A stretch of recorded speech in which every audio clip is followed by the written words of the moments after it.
Yes, very good afternoon friends. Welcome to Sundar Innovations. Dear friends, మనం ఈరోజు Sundar carbon anti dot plus టెక్నాలజీని Tata Tata just వెహికల్కి చేస్తున్నాము మిత్రులారా. ఇది వాటర్ జెట్ ఇంజన్ ఇది. సో ఈ ఇంజన్కి పూర్వం అంటే టర్బో ఇలాంటివన్నీ కూడా కొంచెం ఇంప్లిమెంట్ చేసేసి ఫస్ట్ టైం ఒక కొత్త టెక్నాలజీగా వాటర్ జెట్ ఇంజిన్ అనే పేరుతోటి రిలీజ్ చేయడం జరిగింది. దీని తర్వాత అనేక రకాలైన అంటే ఫ్యూయల్ జెట్ ఇంజిన్ అంటే దాని అర్థం ఏంటి అంటే ఫ్యూయల్ ఇంజెక్షన్ మోడ్ అనేది, కామన్ రైల్ TDI అనేది. సో ఇలా అనేక రకాల పేర్లతోటి ఇంజన్స్ రావడం జరిగింది. సో ఆటోమొబైల్లో ఇది ఒక కొత్త సంచలనమైన విధానం. BS2 BS3 వెహికల్స్,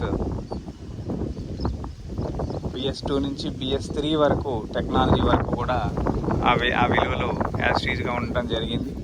సో ఆ తర్వాత కాల మార్పిడిలో అనేక విధానాలు మళ్ళా మార్పు చెందడం జరుగుతోంది. సో దానిలో భాగంగానే మనం చూస్తున్నాం మిత్రులారా. ఓల్డ్ ఈజ్ గోల్డ్ అనే దాన్ని యూనివర్సల్ సైన్స్. అది ఓల్డ్ ఈజ్ గోల్డ్ ఎందుకు అవుతుంది అనే దానికి ప్రతి ఒక్కళ్ళు ఈ విషయాన్ని అర్థం చేసుకోవాల్సిన పారదర్శకత ఉంది. సో దానిలో ఇక్కడ మనం చూస్తున్నాం అనేక రకాల మెటల్స్ ఇక్కడ మనకి సమ్మిళితమై ఉన్నాయి. సో ప్రతి మెటల్ కూడా it is connecting with that natural values తోటి ఉంది. ఏ ఇయర్ స్వామిది? 2016. 16 నుంచి 25 అంటే 9 సంవత్సరాల ఓల్డ్ వెహికల్ ఇది. సో ఈ 9 సంవత్సరాల్లో కూడా వెహికల్కి సంబంధించి మనం ఇక్కడ చూడొచ్చు. ఇంజన్ బెడ్కి సంబంధించిన బోల్ట్, సో ఈ నట్స్. ప్రస్తుతం మనం తీసుకునే నట్టు సేమ్ ఇలాంటి నట్టు ఒకటి తీసుకొని వెయిట్ కనుక పెడితే అది 180 గ్రాములు ఉంటుంది. ఈ పాత నట్టు ఏమో 250 గ్రాములు ఉంటుంది. ఇది ఎందుకు ఈ తేడా వస్తూ ఉంది అంటే ద్రవ్యరాశిలో అనేక రకాలైన అంటే మార్పులు జరిగినాయి. వస్తువు యొక్క వినిమయ ద్రవ్యరాశి అనేక రకాల మెటలాజికల్ ఇంజనీరింగ్ వ్యవస్థల్లో మార్పులు చెందుతూ వస్తూనే ఉంది. ఇది మన పూర్వీకుల రసవాదంలో లేదా అంటే ఖచ్చితంగా ఉందనే చెప్పాలి.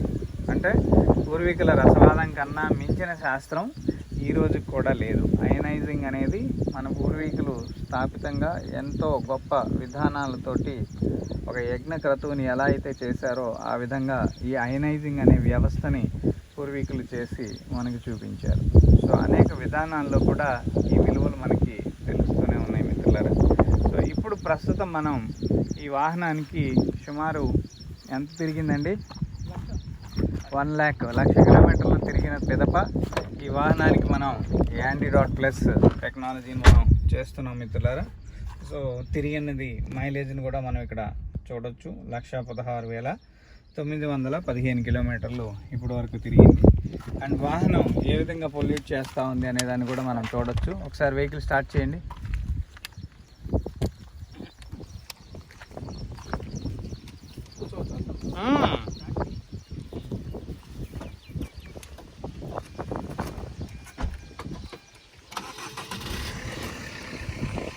యాక్సిలేటర్ ఇవ్వండి, బాగా రైజ్ చేయండి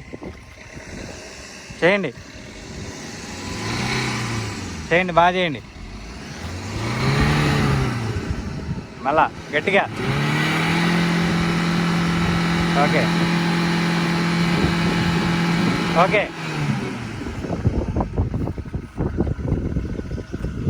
సో వెహికల్ అయితే హెవీ స్మోక్ అయితే రిలీజ్ చేస్తూ ఉంది మిత్రులారా.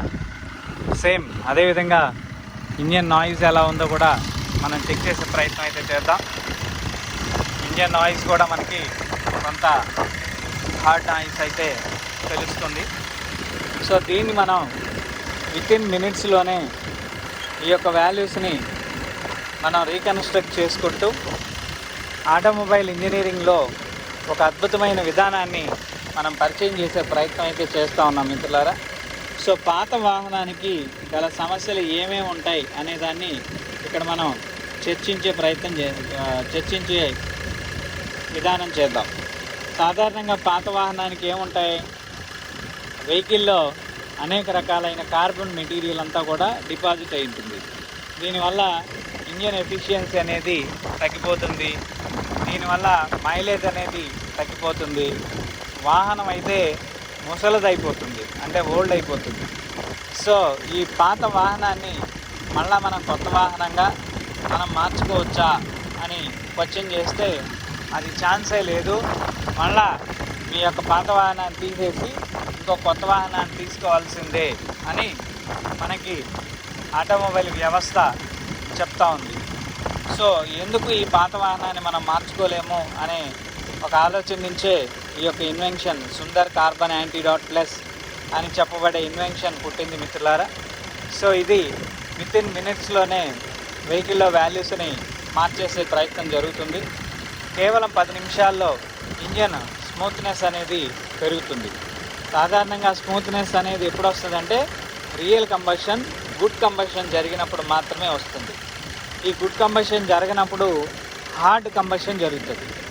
అంటే మనకి పూర్వమైన భాషలో మనం పొగ బాగా వస్తూ ఉంటే పొయ్యి మండనట్టు, అంటే పూర్తిగా దాంట్లో మంట లేదు, పొయ్యి పొగ వస్తూ ఉంది, కొంచెం గాలి ఊదో లేకపోతే ఏదైనా కిరోసిను ఇంకొక లాంటి ఉత్ప్రేరకాలైన వాడు మళ్ళా పొయ్యిలో మంటని రగిలించినట్లయితే ఆ పొయ్యి మళ్ళా రగులుకొని పొగ అయిపోతుంది.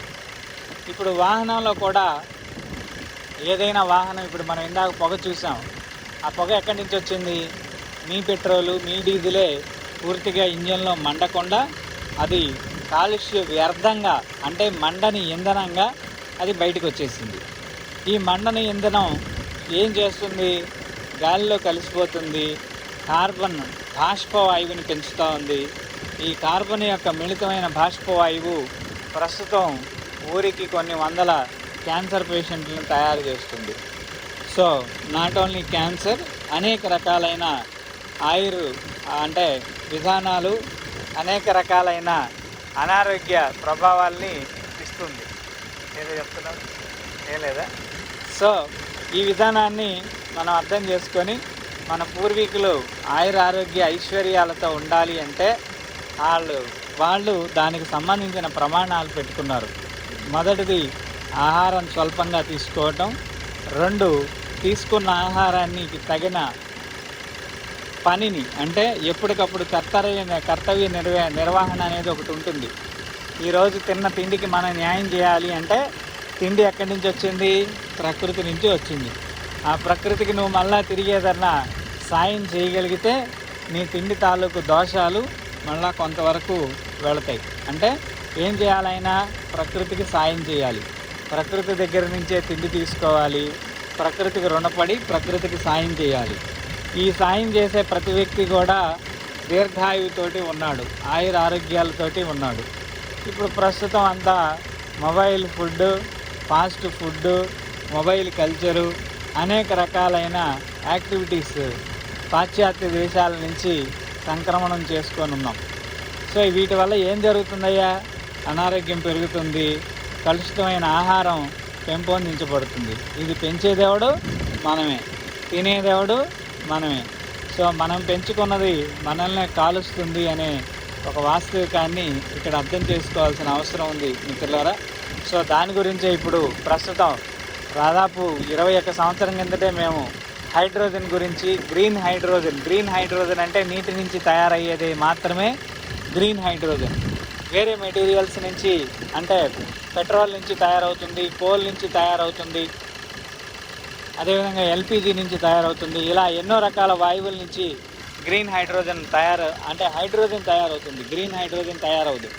కేవలం నీటి నుంచి మాత్రమే తయారయ్యేదాన్ని గ్రీన్ హైడ్రోజన్ అంటారు. ఇది చాలా costly process, costly value. So దీన్ని మేము 21 సంవత్సరం కిందటే గ్రహించి సమాజానికి అందించే ప్రయత్నం అయితే చేశాం. దానిలో భాగంగానే ఇప్పుడు హైడ్రోజన్ తోటి నడిచే వాహనాన్ని కూడా మేము తయారు చేసి ప్రజలకు చూపించే ప్రయత్నంలో ఉన్నాం. ఇదే విధంగా 21 సంవత్సరం తర్వాత ఈరోజు ప్రభుత్వం కూడా దాని ప్రాతినిధ్యం తీసుకొని గ్రీన్ హైడ్రోజన్ ప్లాంట్లకి అనుమతులు ఇచ్చి ఆ హైడ్రోజన్ ప్లాంట్ల ఇండస్ట్రియల్ అసెట్స్ కింద వాటిని వాడేదానికి ప్రయత్నం చేస్తూ ఉన్నారు.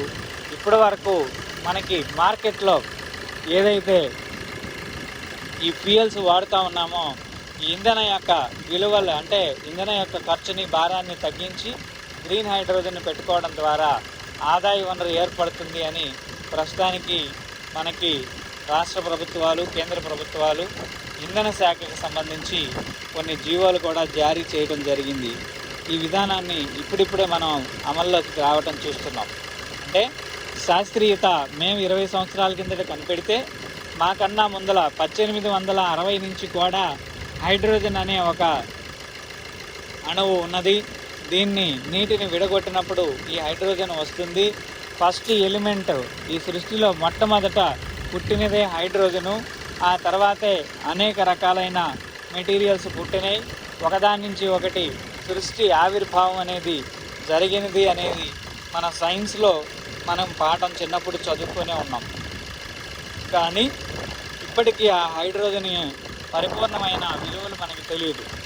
కానీ మన వేదాలలో మన పూర్వీకులు మన తాత ముత్తాతలు ఎంతోమంది న్యూక్లియర్ సైన్స్ని మన వేదాల్లోనే వాడి ఉన్నారు. సో దాన్ని తెలియదు, ఇప్పుడు జరుగుతుంది తెలియదు, రేపు జరగబోయేది తెలియదు. ఇది మన పరిస్థితి. అంటే అగమ్య గోచరంగా ఏమీ తెలియని పరిధిలో ఈరోజు మనిషి అనేవాడు జీవిస్తున్నాడు అనేదానికి ఆశ్చర్యం లేదు. కాబట్టి మిత్రులారా, అనేక రకాలైన తప్పిదాలు జరుగుతూ ఉన్నాయి. వాటి నుంచి సృష్టి సమతుల్యతలు జరుగుతూ ఉన్నాయి. ఈ సమతుల్యతలు అసమతుల్యం అయినప్పుడే సృష్టి ప్రకోపాలు వస్తూ ఉంటాయి. ఈ ప్రకోపాల వల్ల సృష్టి నాశనం జరుగుతుంది.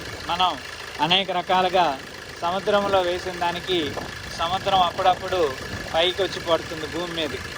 అంటే అది ఏం చేస్తూ ఉంది అంటే దాని నుంచి భాగాన్ని విడగొట్టుకుంటుంది. ఆ విడగొట్టుకోవడానికి కారకులు ఎవరు అంటే ఎర్త్లో జరిగే స్ట్రక్చర్స్. అంటే భూమిలో వచ్చే పౌనపుణ్యాలు ఏవైతే ఉన్నాయో అవన్నీ కూడా భూమిని కంపించే పద్ధతి చేస్తాయి. అప్పుడు సముద్రం దాని యొక్క వ్యతిపాతాన్ని బయటపెట్టి మంచిని తీసుకొని చెడును బయటకు వదిలే ప్రయత్నం కూడా సునామీ లాంటి వ్యవస్థ ద్వారా చేస్తుంది. అంటే మిత్రులారా, సృష్టి ధర్మంలో ప్రతి ఒక్క దానికి ఒక సమయం వస్తుంది. అది పరిశీలన చేసుకుంటుంది. దాని పని అది పరిధిలోనే కంప్లీట్ చేసుకుంటుంది. ఇది సృష్టి ఆవిర్భావంలో సృష్టికి సంబంధించిన ఒక సదస్సు. దీనిని ఒక మనిషి కనిపెట్టడం, ఒక మనిషి దీనిని ప్రేరేపించడం చేయగలడా అంటే ఖచ్చితంగా చేయగలడు. దీన్ని గమనించడమే మనిషి యొక్క స్వభావం. దీనికి ఆద్యం పోయడమే మనిషి యొక్క జీవన శైలి. ఏం చేస్తాడు మనిషి అంటే, పూర్వం మనం ఈరోజు పంచభూతాలకి ఆధారపడి ఈరోజు జీవనాన్ని కొనసాగించాం. ఈరోజు జీవనాన్ని రేపటికి బాకీ లేకుండా రేపు ఉదయకాలాన్ని మనం నిత్యాగ్నిహోత్రం కనుక చేసినట్లయితే ఆక్సిజన్ ప్రజ్వలన చేసుకొని ఆక్సిజన్ ద్వారా ఏదైతే సృష్టికి మనం బాకీ పడున్నామో ఆ బాకీని తీర్చుకునే ప్రయత్నం చేస్తాం పూర్వం. ఇప్పుడు కాలంలో ఎవరు వంట ఇంట్లో వండేదానికి సిద్ధంగా లేరు. అన్నీ కూడా ఇన్స్టెంట్ ఫుడ్లు, నేరుగా ప్యాకెట్ల ఫుడ్ల రూపంలో ఔషధాల వినిమయంతో లేకపోతే అనవసరమైన మెటీరియల్ తోటి మనకి ఆ ఫాస్ట్ ఫుడ్ కల్చర్ అనేదానికి మనం అలవాటు పడ్డాం. అంటే జీవనశైలి ఎంత మారిందో మీరు అర్థం చేసుకోండి. అంటే ఈరోజు సుఖం పడితే రేపు ఆ సుఖానికి తగిన ఫలితాన్ని నష్టం రూపంలో ఆనందిస్తాం. అదే ఈరోజు కష్టపడితే రేపు ఆ కష్టానికి తగ్గ ఫలితాన్ని సుఖం రూపంలో ఆనందిస్తాం. సుఖం కావాలా నష్టం కావాలా అనేది ఎంచుకోవలసింది ప్రతి సామాన్యుడు. ఈ విషయాన్ని మనం అనేక వీడియోస్లో అనేక రకాలుగా మనం చెప్పడం జరిగింది. ప్రతి సామాన్యుడికి కూడా ఒక మంచి విలువల్ని సోషల్ అవేర్నెస్ ఇవ్వటమే మా యొక్క దృష్టి. సో దీనిలో భాగంగానే నువ్వు ఏం చేశావు అని మనం ఆలోచించుకుంటే, ఇదిగో నేను ఈ విధానాన్ని ఈ సృష్టి అంకితానికి, ఈ జాతి అంకితానికి, ఈ సృష్టిలో పుట్టిన ఒక వ్యక్తిగా ఉండి నేను కూడా ఈ సృష్టి యొక్క ధర్మానికి లోబడి సృష్టి యొక్క విలువల్ని తీసుకొని సృష్టి ధర్మంతో నేను ప్రయాణం చేసి ఈ సృష్టిలో నేను కూడా కలిశాను అని చెప్పడానికే నా అంతటా నేను కొన్ని సంవత్సరాల పాటు అనేక కష్టాలు పడి ఈ యొక్క టెక్నాలజీస్ సుమారు ఒక 350 పేటెంట్లు ఇప్పటి వరకు అయినాయి. ఒక 600 పేటెంట్లు వెయిటింగ్లో ఉన్నాయి. సో ప్రతిదీ కూడా అనేక రకాల సైన్స్ అండ్ టెక్నాలజీస్లో ఉండే పూర్ణమైన విలువలు, పూర్తి విలువల్ని సమాజానికి అంకితం చేసే ప్రయత్నం చేస్తూ ఉన్నాం. సో కాబట్టి దానిలో ఒక భాగమే ఇప్పుడు మనం చూస్తున్న ఈ యొక్క కార్బన్ యాంటీడాట్ ప్లస్. దీన్ని ఫస్ట్ మనం తయారు చేసినప్పుడు కేవలం యాంటీడాట్ అనేది అప్పటికప్పుడు ఇంజిన్ క్లీన్ చేస్తుంది అనే ధర్మంలో ఉన్నాం. ఆ తర్వాత క్లీన్ చేయడమే కాదు, కొన్ని సంవత్సరాలు అంటే కొన్ని నెలల పాటు 6,000 కిలోమీటర్లు 30,000 కిలోమీటర్ల వరకు కంట్రోల్ కూడా చేయగలుగుతుంది అనే ధర్మానికి వచ్చి ఆ తర్వాత దాన్ని 10 మందికి కూడా అంటే ఈ ప్రోడక్ట్ని అందించే ప్రయత్నం చేసాం. ఆ తర్వాత ఎందుకు ఇది 30,000 పనిచేయాలి, ఇది 1,00,000 కిలోమీటర్లు ఎందుకు పనిచేయకూడదు అనే ఒక ఆలోచించి దానిలో ఉండే పరిపూర్ణ తత్వాన్ని ఇంకొంచెం ఎక్కువగా తెలియజేసే ప్రయత్నం అయితే ఇప్పుడు ప్రస్తుతం మీరు చూస్తున్న ఈ యాంటీడాట్ ప్లస్ ప్రోడక్ట్లో తెలియజేయడం జరిగింది. అదేవిధంగా ప్రతి విధానాన్ని కూడా ఎప్పటికప్పుడు దాన్ని అప్డేటెడ్ చేస్తూ కాలానుగుణంగా, కాల పరిస్థితులు అనుగుణంగా టెక్నాలజీని ఇన్వెంట్ చేయడమే పూర్వం మన ఋషులు మనకిచ్చిన జ్ఞానము. ఈ జ్ఞానాన్ని వాళ్ళ కాలంలో వాళ్ళు అభివృద్ధి పరిచారు. వాళ్ళ కాలంలో రాబోయే పరిధులను కూడా వాళ్ళు కంట్రోల్ చేయగలిగే తత్వాన్ని వాళ్ళు ఏర్పరిచారు. కానీ అది పరిపూర్ణమైన వస్తు రూపేణ ఉండదు, అది జ్ఞాన రూపేణ ఉంటుంది. ఈ జ్ఞానాన్ని పొందడమే మనిషి యొక్క జీవన సామర్థ్యము లేదా ఔదార్యము. జీవనం ఎందుకు పుట్టావయ్యా అంటే ఒక జ్ఞానాన్ని పొందడం కోసం పుట్టాం. ఈ జ్ఞానాన్ని పొంది ఈ విలువల్ని సమాజానికి అంకితం చేయగలిగితే మన యొక్క మనిషి సంస్కృతి అంటే ఈ మనిషి యొక్క జననం విలువ పరిసమాప్తి అవుతుంది. ఇది ఈ కాలంలో ఎంతమంది చేస్తున్నారు అనేదాన్ని మీకే వదిలేస్తున్నాను. ఇది ఎవరికి వారే ప్రశ్నించుకొని తగిన సామర్థ్యాన్ని పెంచుకోవలసిందిగా సమాజానికి విజ్ఞప్తి చేస్తూ ఈ యొక్క టెక్నాలజీని నా యొక్క దేశానికి, ప్రపంచానికి, సమాజంలో ఉండే ప్రతి జీవరాశికి కూడా అనుబంధ వ్యవస్థగా వాటన్నిటికీ కూడా ఈ యొక్క విలువలను అందిస్తూ వాటికి ఈ సృష్టి ధర్మాన్ని తెలియచేస్తూ ఈ యొక్క వీడియోని మీ అందరికీ డెడికేట్ చేస్తూ ఉన్నాను మిత్రులారా. కాబట్టి ప్రతి ఒక్కళ్ళు కూడా ఈ విధానాన్ని తెలియపరచుకోండి. ఎలాగా ఏం జరుగుతూ ఉంది అంటే ఇక్కడ చూసారా, ఈ నట్టు తొందరగా తుప్పుపట్టలేదు. పక్కన ఉండే బీడ్ మెటలు త్వరగా తుప్పుపడుతూ ఉంది. ఆ బీడ్ మెటల్ యొక్క ఏదైతే తుప్పుపట్టే లక్షణం ఉందో ఆ లక్షణం ఈ నట్టుకు కూడా అబ్బింది. వాస్తవానికి ఈ నట్టు మనం జింక్ మెటల్ తోటి వస్తూ ఉంది. ఇది జింక్ మెటల్తో ఉన్న లక్షణం బీడ్ మెటల్ చేరడం చేత ఆ లక్షణాన్ని కోల్పోయింది. అంటే ఎంత మంచివాడైనా ఇంకొక చెడ్డవాడితోటి కలిస్తే ఇదే జరుగుతుంది అనేది మనం వేమన శతకంలో విన్నాం, సుమతి శతకంలో విన్నాం, అదేవిధంగా నృసింహ శతకంలో విన్నాం. ఎన్నో శతకాలు ఎంతోమంది మహానుభావులు ఈ జాతిని అంకితం చేస్తూ ఎన్నో యొక్క జ్ఞాన విలువల్ని మనకి తెలియజేశారు. ఆ చిన్న విషయాన్ని మనం లాజిక్గా మిస్ అయిపోయి ఈరోజు మనం అనేక రకాల పాశ్చాత్య సంస్కృతులు తెలుసుకుంటే ఏమైంది అంటే ఏదో ఒక రోజు ఆ బీడు మాత్రం విరిగిద్ది, దాంతోపాటు ఈ తుప్పు పట్టిన నట్టు కూడా విరిగిపోతుంది. సో కాబట్టి ఈ విధానాన్ని మీరు అర్థం చేసుకోండి. దీన్ని ఆక్సిడేషన్ అంటారు ఇంగ్లీష్లో. ఆక్సిడేషన్ అంటే దాని యొక్క స్వాభావికమైన తత్వాన్ని కోల్పోవటం. ఇది ఇక్కడే పోయిందా ఇంకెక్కడన్నా పోయిందా అంటే ఇక్కడ కూడా పోయింది. చూసుకోండి, ఈ బోల్ట్ కూడా అదే పరిస్థితి, ఈ బోల్ట్ కూడా అదే పరిస్థితి.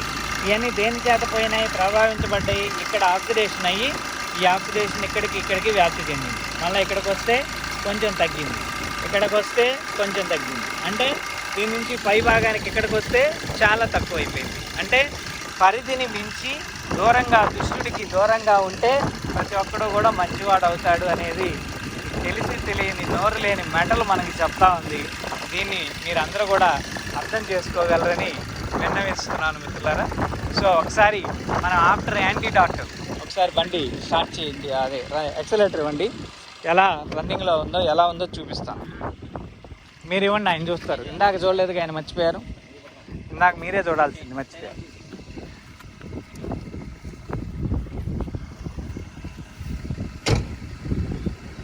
ఇవ్వండి.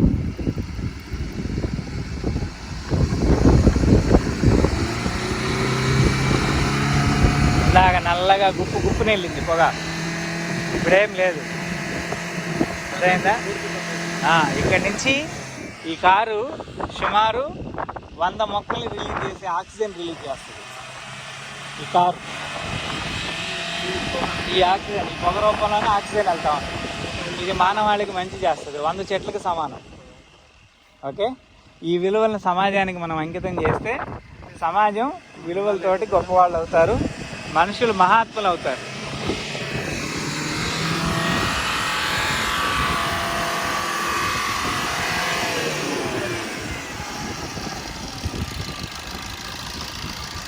ఓకే, సో రండి, దీని డోర్ వేయండి. హలో,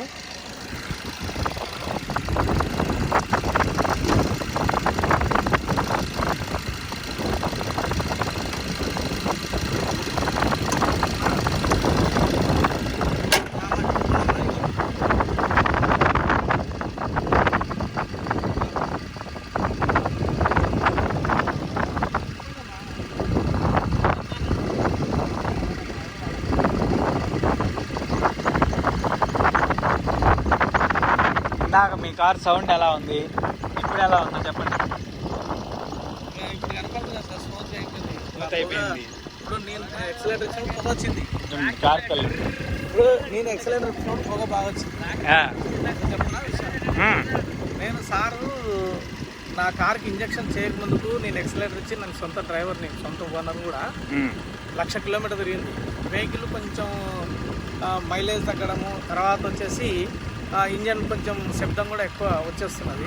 సార్ ఇంజక్షన్ చేసిన తర్వాత వెనక వచ్చే స్మోక్ పొగ కూడా ఆగిపోయింది, పూర్తి జీరో. అంటే షోరూమ్ తీసుకున్న బండికి ఏ విధమైనటువంటి ఇచ్చింటాడో సేమ్ 1 కిలోమీటర్ తిరగ ముందు అదే విధంగా వస్తుంది. దీంట్లో కరెక్షన్ ఏంటంటే షోరూమ్ తీసుకున్నప్పుడు కూడా మన బండి కార్బన్ ఉద్గారాలు ఇస్తుంది. ఇప్పుడు కార్బన్ ఉద్గారాలు జీరో, ప్లస్ ఆక్సిజన్ ఇస్తుంది. ఇది మనం పొద్దున్నే అగ్నిహోత్రం చేయాలని అనుకుంటాం కదా, నిత్య అగ్నిహోత్రం చేయాలి. మనం చేయటంలా ఈ నోరు లేని జీవాలకు నేను కల్పించా. ఇది దైవయజ్ఞం లాగా, దైవయజ్ఞం ఇది. సో ఇది చేస్తున్నాం, దీని చేత చేయిస్తున్నాం. ఇంకా ఆ తండ్రి భగవంతుడు ఆయనకు శక్తినిచ్చి జ్ఞానాన్ని ఇంకా ఇంకా ఇంకా ఇచ్చేదానికోసం, ఈ భూమికి చేసేదానికోసం, ఈ భూమికి ఇలాంటి వాళ్ళకి చేయాలి. ఎందుకంటే వీళ్ళు కారణ జన్ములు, అందరం మనుషులమే పుట్టాం. కానీ ఓ జీవి ఓ రకంగా చనిపోతుంది. కానీ కొన్ని జీవులకు మాత్రం కొన్ని ఒక దైవ విగ్రహాలుగా మనం ఈరోజు పూజ చేసుకుంటున్నాం. అంటే వారి ఒక ధర్మాన్ని బట్టి, ధర్మాన్ని బోధించి ఆ జ్ఞానాన్ని 10 మందికి అందించాలన్నటువంటి ధర్మ ప్రవృత్తంతో వారు వెళ్తున్నారు. కాబట్టి వారికి ఆ భగవంతుడు అమ్మవారి అనుగ్రహంతో వారు ఇంకా ముందుకెళ్ళి వారి పుత్ర సంతానం కూడా వారి తర్వాత వాళ్ళు అలాంటిది మన ప్రపంచానికి అందించాలని కోరుకుంటూ మేము ఒక ఆశ్రమం వాసులం కాబట్టి వాళ్ళని ఈ విధంగా దీవించడం జరుగుతుంది. సర్వే జన సుఖినో భవంతు. మా సారు వాళ్ళ కుటుంబం చల్లకుండా, మా సారు తర్వాత అంతటి పరిజ్ఞానం ఆ పిల్లలకు కూడా రావాలని కోరుకుంటున్నాం. జై శ్రీరామ్. థ్యాంక్ యూ, జై శ్రీరామ్. సో దీనిలో ఆ విలువలు ఏంటంటే సమాజానికి ఉపయోగపడుతుంది. మన తర్వాత తరానికి ఏమి ఇవ్వగలం అంటే ధర్మం కార్యాచరణ చేసి ఒక రూపంలో ఇస్తే, అందుకే ఋషులు ఒక యజ్ఞాన్ని చేశారు, యజ్ఞ రూపాన్ని కల్పించారు. ఇవన్నీ కూడా మనం చేసే విధానాలు, సృష్టి ధర్మాలు చేసే కొద్దీ సృష్టి బాగుపడుతుంది. అంతే, సృష్టిని బాగు చేయడమే నీ లక్ష్యం. సృష్టిని ఒకడు బాగు చేయలేడు, కానీ సృష్టి ధర్మం ఆచరిస్తే సృష్టికి నెగిటివ్ జరగదు. కానీ సృష్టిని చెడు చేస్తారు, మంచి చేయలేరు కానీ చెడు చేస్తారు. సో మిత్రులారా, ఇది ఈరోజు ఈ వీడియోని మీరు అందరికీ కూడా సమాజంలో తెలియచేయండి. ప్రతి వ్యక్తి కూడా ఇక్కడ అందరూ గొప్పవాళ్లే, కారణ జన్ములే ప్రతి ఒక్కళ్ళు కూడా. మీ యొక్క జన్మ యొక్క స్థిరత్వాన్ని తెలుసుకోండి, మీ విలువలను మీరు కాపాడుకోండి. Thank you for watching our live video. Please subscribe our channel Sundar Innovations. Please share this video to number of people. Thank you very much.